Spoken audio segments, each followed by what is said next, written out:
favorite things to do. The blues is a chord progression, and it's also a genre of music.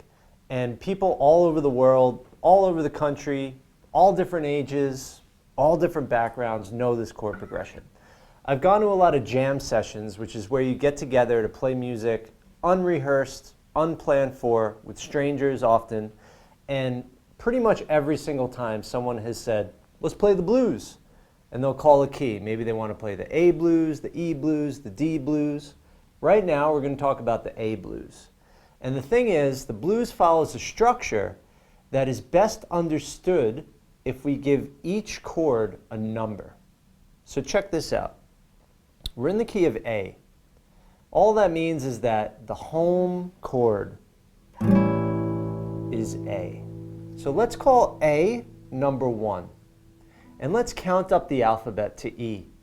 So we have A, B, C, D, E.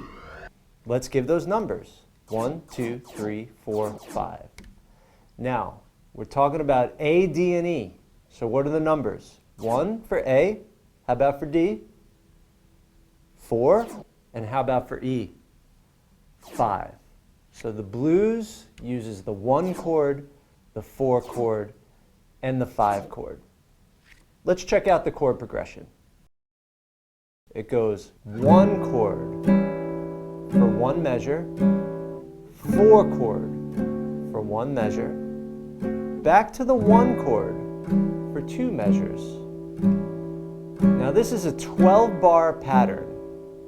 Back to the 4 chord, now for 2 measures. Before it was 1. And then the 1 chord again for 2 measures. We're 2/3 of the way through. Now the 5 chord, we're on the 3rd line. 4 chord for 1 measure, back to the 1.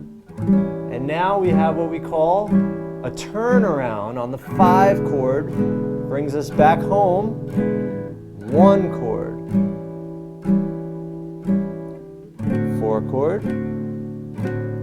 Back to the 1 chord. That's our first group of 4 bars. Now we go to the 4 chord. We're on that 2nd line.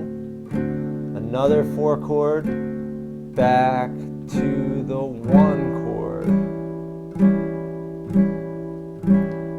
Here comes the 3rd line. 5, 4, 1. Turn around on the 5. Okay. Now I want you to pause the video so that you can practice playing through that chord progression on your own.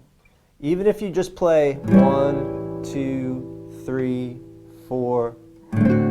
It's really just about getting that structure down. Once you have the structure, then you can slowly increase your speed. Once you feel you have it, come on back. We're going to play in the style of a song called Crossroads. It's a famous blues written in the key of A. And it's kind of fast. So really practice that for a little while and then come right back. Okay, time to play Crossroads. I'm going to put on my click track and then we're going to go. Now, remember, you can play just on the first beat of each measure. If you want, try your own strum patterns. Do whatever you want. Just stick to the structure. And then at some point, I'm going to start soloing so you can feel what it's like to play with another musician who's not playing the chords, but is playing a solo. 1, 2, 1, 2, ready, go. 1 chord, 4, 1, 4, 1,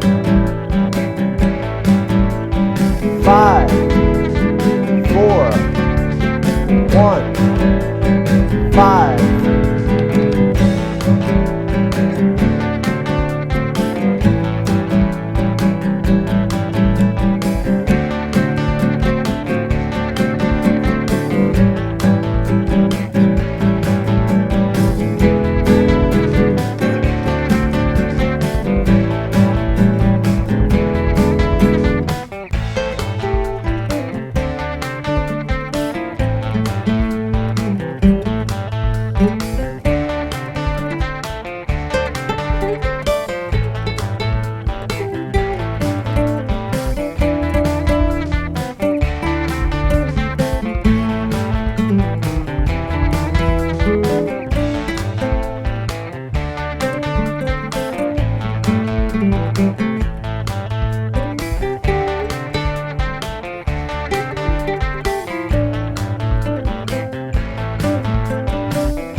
That was a lot of fun. Great job. I hope you got through the progression well. I had a good time jamming along to that song.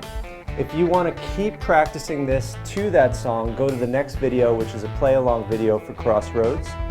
And that concludes this entire unit. You learned your A chord, your D chord, your E chord, A7, D7, E7, and last but not least, the blues progression, which is really difficult, takes a while to memorize and master. So if any of that stuff you struggled through, go back, practice again, take your time, go slow, and once you feel like you really got your A, D, and E down, then we'll move on to the next unit. Great job, and we'll see you in the next unit.